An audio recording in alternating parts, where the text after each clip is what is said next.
Hello, and thank you for joining us for the Psych Up Your Finances session. I'm Cameron McNair, a money reporter for CNBC Make It. And joining me today is Jasmine Ramirez, a financial therapist and founder of By Any Means Coaching, which is her business dedicated to talking money and emotions and educating and empowering folks to maximize their income and spend money without guilt or shame. And a very happy birthday to Jasmine, and I want to thank her for joining us on her special day. Thank you. Thank you. I'm so excited to be here. It's a great way to spend a birthday. Absolutely.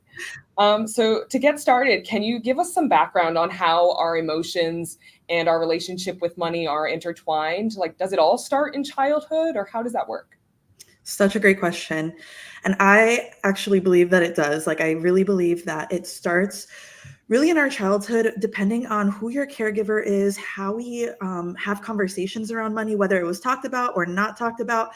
Those very early on memories can really impact our relationship with money years down the line and how we feel like if it's taboo or not, or if we're comfortable talking about it, or if we saw our family spending a lot of money, maybe we learned to spend a lot of money. So we really get those first experiences just by seeing who our caregivers are and how they have relationships with money. Absolutely. And they can develop into full-on ideologies. So what exactly is a money ideology, and how do I figure out what mine is? Yeah, money beliefs are something that are really pivotal into, again, how we manage our finances. So, I like to think of money ideologies as around what our beliefs are that drive the decisions that we make around finances. So, for some, we might have an ideology. Think about holiday time, Christmas and the holidays are coming up. What are some beliefs that you have around the holidays? Is gift giving something that's really important to you? Is there a number that you attach to the amount that you have to spend on each person? These are some things that can really sort of dictate to us how we end up spending money. I think about it a lot for, holidays, but also birthdays, engagements, anything like that.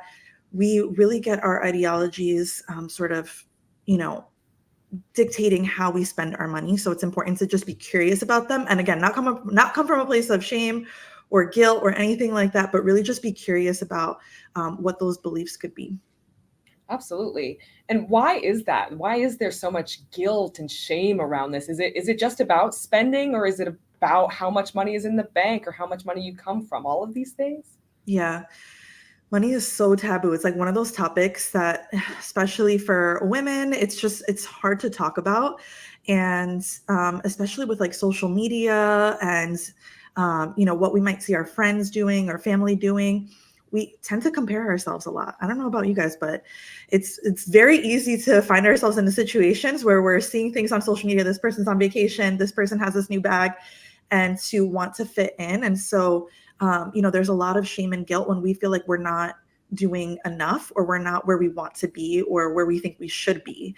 So I like to ask that question when we're thinking about shame and guilt. It's based on who, based on what, why do we feel that sense of shame and guilt, and what are we trying to actually get to?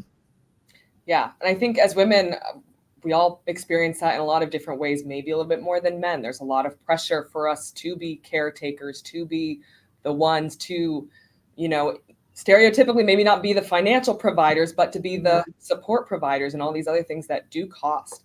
Um, and it was mentioned on the main stage about uncertainty and how women often lack confidence around spending and money decisions, but they shouldn't, right? Or Absolutely. Women are more than capable of making decisions. We're very good at it. We have great intuition, and so I think leaning into that and having that confidence to make those decisions. And if we make a mistake, just know that it's going to be okay. We can figure it out. We are very resilient. And I think that's the importance of having a sense of community and other women that you can go to and talk to about this. And why you're here, we're glad that you're here, because there's so much that you can, take from just learning from other people's experiences, and know that you have the skills to do it. absolutely. And speaking of, we have a question from the chat about investing. And Anne asks how she wants to invest so that she can get a good return on her investment and invest in women. Can you talk about that a little bit and what it looks like to make an investment decision that is, nobody can time the market and nobody knows what is necessarily going to happen with certainty, but can you talk about making those kinds of decisions? I think this is such a great question. I talk a lot about this with my clients around conscious investing because there's so much information out there on social media about, what we should be investing in, and sort of kind of the hype around like a particular investment that's doing very well and just doing that.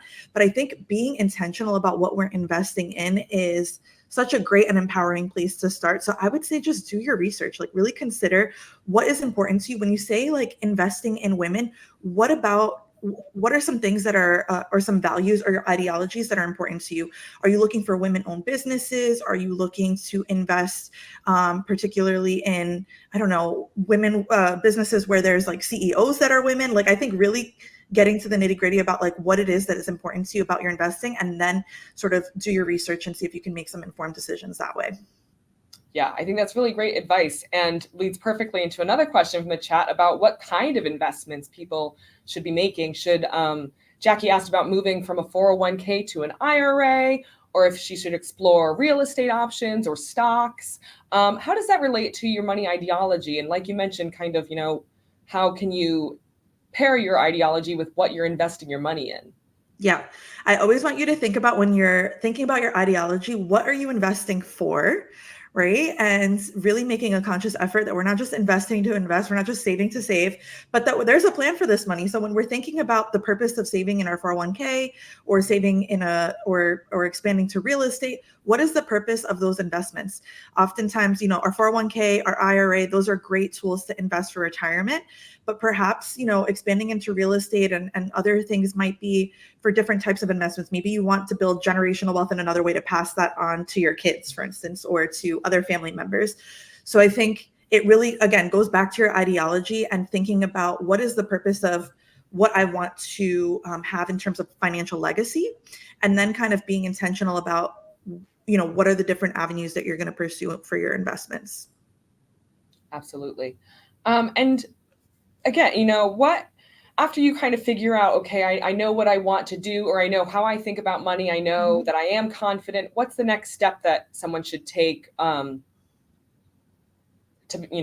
work towards financial wellness and stability? Yeah, action. Once you know exactly what you want to do and what the purpose is, like take action, even if you're a little bit uncomfortable with it. I think there's so much, and a previous speaker mentioned this before, there's so much information out there that it can be really overwhelming for us to kind of like parse through everything. So really just make sure that you're going to places that you can find reputable information, CNBC being one of those places, but making sure that you're going to a place that you can find reputable information, talk to your friends about it, talk to people that you trust in this space, and then just make a small step in that direction, whether it's saving, paying off debt, or going into investing. Make sure that you're gathering information before you're just stepping into it, and not just doing it based off of like what you see on social media, or based off of, what a friend's doing or a family member is doing, but that it makes sense for what your particular plan is for your finances. Absolutely. And making sure it's personal, because it's personal finance, right? Totally.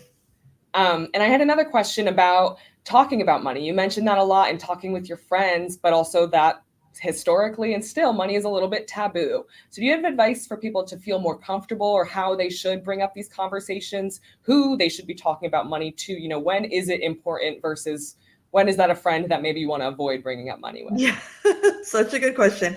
I say pick one friend just to get the conversation with, or a family member, somebody that you feel like, you have more personal conversations with, or more intimate conversations with, and just test the water, right? Like talk about like what you're working on financially, or a win that you had. And I think those initial conversations, whether you're talking about your salary, like I just got a new job and guess what, this is my salary now, right? Or guess what, I just hit this milestone in my savings account, or I just paid off this debt, and just start seeding and planting a little bit of that conversation in there. So that way, it opens up the door for them to also engage in that conversation. Because sometimes we just don't know if people are open to that, right? And being that first person to just like start the conversation can be really empowering and encourage mutual connection in that way. And once you have a best finance friend, I encourage everybody to have a best financial friend.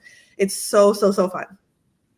It is, because I think it's more fun to plan trips or to go shopping together when okay, we're not going to go to the most expensive restaurant. We're not going to do this because I know you're saving for a house, or I know. Yeah, you can plan together, and it removes the shame and the guilt again, because you know that you're not like in a place of, oh my gosh, what are they going to think if I can't afford, this restaurant, to your point. But if they knew that you were saving for a house, perhaps that would take a little bit of like the shame and the guilt off of that, because they know that you have something else that you're working towards. So definitely open up the conversation.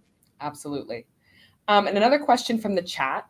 Madeline said she's scared of stepping into debt with car payments or a home mortgage. Do you have any tips on tackling that anxiety? Yes, I would be curious, Madeline, for you to really sit with, where does that anxiety come from? What are your beliefs around debts? And who did you see in your life that was navigating debt, and how did it affect them? Because my bet is that there was somewhere, somebody, or maybe it was something that you saw on socials or anything like that, that we have this like negative feeling when it comes to debt. And not all debt is bad, right? Like we know that real estate is a great investment. Sometimes paying for, going to education and getting a degree can be a really useful investment. But really thinking about, like, where does this come from? And is there something about this particular situation that I saw that can be avoided? Can I do something different about this? Because sometimes we come from a place of like seeing other people that were in debt. And the truth is that we have different personalities, we have different situations. And so we might be able to say, like, I can actually manage this in another way, or am I set up in a way where I can actually afford this particular thing? So again, becoming curious about sort of where that experience comes from for you, and then using our wise minds to make sure that we can make an informed decision around what makes the most sense. Absolutely. And I'm curious if you have thoughts on people who might feel overconfident, or when does it kind of breach into overconfidence, when it's like, well, I'm going to take on this debt because I know I'll pay it off. I know that I'm good at sticking to my budget, or I know, we do know ourselves best probably, but sometimes, we're human and we make mistakes, but we want to be aspirational. Do you have any advice on that? Yes. Make sure that you're playing some defense and offense when it comes to your finances. So if you're going to be aggressive and go for it, like, make sure that you have a defense in place. So having an emergency fund, having some savings that, that if something were to go left, because sometimes it's not within our control. When I was younger, my mom used to always say, like, I'm not worried about you driving. I'm worried about everybody else on the road. And so same with our finances. It's not, maybe you're good with your numbers, and maybe that you can afford it, but as we heard earlier, the economy is very volatile. And so people are losing jobs. So it might be that there's a time, hopefully not, that you might lose your job. So again, just making sure that you're planning for those experiences and making sure that you save. Absolutely. Great advice. Another question from the chat from Jennifer, who's asking about how she can retire by the time she's 62 years old without getting into the details of her numbers. Can you talk about how people can reach their retirement goals on a lower income, or while they're working on other financial goals as well, how they can prioritize and or even just maximize their savings to get the most out of retirement? Totally. Start now. Start young, right? Like, start as early as you can, because we know that the more time that we have with our money in these investments, the longer we have for the money to grow, and the less money that we need to be able to put into it. So what I would suggest is, if you have an employer that offers a match, that's a great place to start to get the ball rolling. And if you're starting out with a lower, income, you might be eligible for what's called a Roth. That's another great opportunity to invest for retirement as well. And do those numbers. There's a lot of calculators out there that you can plug in and kind of see what you need to invest on a monthly basis or a yearly basis to make the most of your money. And definitely, take advantage. If you have an employer that has an HR team, they might be able to walk you through some of those steps and have resources for you. So take advantage of all of that. Absolutely. And I think that brings up a great point about knowing your numbers. I think that is such an important factor of personal finance and combating anxiety. Often, it might feel like you're not able to make ends meet, or it might feel like you're not on par with your friends or peers, but your numbers might tell a totally different story, right? Oh my gosh, that happens all the time. That happens all the time. I work with clients and they're like, I feel like I'm drowning. And we're like, you're absolutely not drowning. You're like thriving. If only you knew, right? So I think, again, being informed with your numbers is such an important part of the process, whether it comes to your emergency number. It's not necessarily about having this, like, whole round number that we see in the account, like $20,000. Maybe that is your number, but maybe you can do it with a little bit less, or maybe you can do with a little bit more, depending on what your number is. So you have to know what your numbers are. And it makes it so much easier to also stick to your budget and stick to your savings goals. And the same for retirement, thinking about what we might want to have in our retirement plan and planning for that instead of this arbitrary number. Like, I'm just going to save for retirement. I have no idea what my number is. Like, get really specific. It does make a difference. Absolutely. And I think also for meeting your goals, you have to know what the goal is and why the goal is, right? Totally.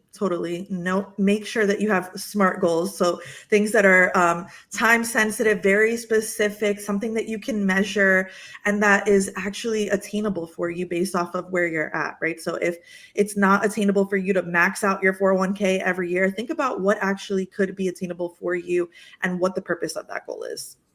Absolutely. And another question from the chat about someone starting later. They're a little bit older and trying to work towards retirement. Do you have recommendations or advice for people who are maybe starting later? I know earlier it got brought up about regret being a very common feeling for people with money. They wish they started investing sooner. They wish anything, happened previously, but we can't change the past. So do you have tips for addressing those feelings, but also taking steps?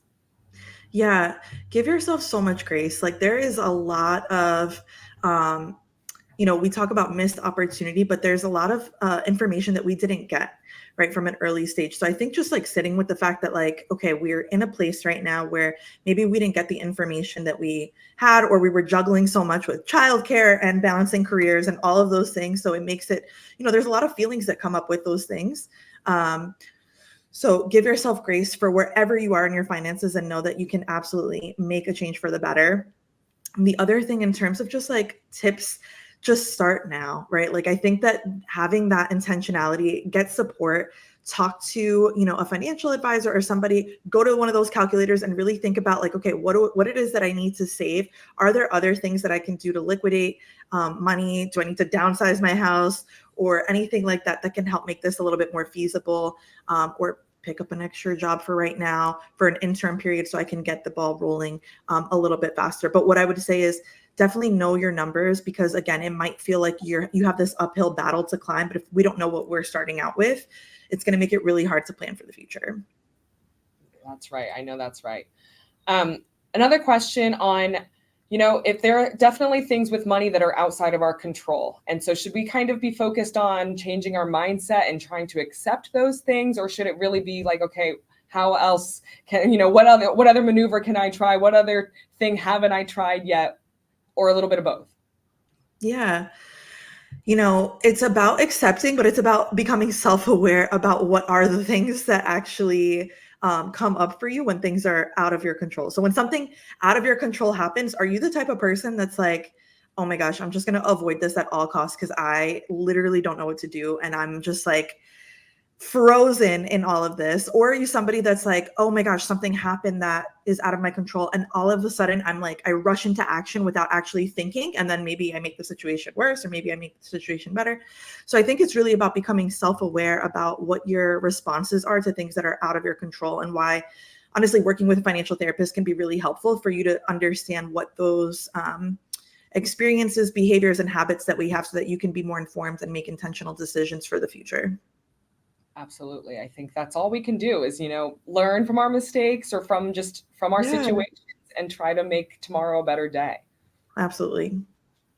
Maybe our last question, so we are running up on time here. If you're experiencing decision fatigue, which I do it all the time. All of us. What are your tips for getting back on track, or for kind of, recovering from that and then getting right back to it? That's such a good question. So when it comes to our money, I try to automate as much as possible because of that decision fatigue. So if there's any ways that you can optimize your finances by creating a system in place where there's automation and you don't have to rely on like, how much money am I going to move to my savings this month? Or how much am I going to pay towards my debt this month? That really helps to reduce decision fatigue overall. So I would, again, look at your personal finances and see if there's any sort of small tweaks that you can make, auto pay, things like that, that can help make your life a little bit easier so that you're not coming up on decision fatigue all the time. We have a million things to make, a million decisions. So just do your best to try and see if you can optimize your system in that way. Absolutely. I think that's really stellar advice and something I try to practice in my life. And I hope that our attendees can try to put some of those tools in place as well. We're coming up on time here. So I want to thank you so much, Jasmine, for joining us today and for sharing such wonderful insights with our audience and for me as well.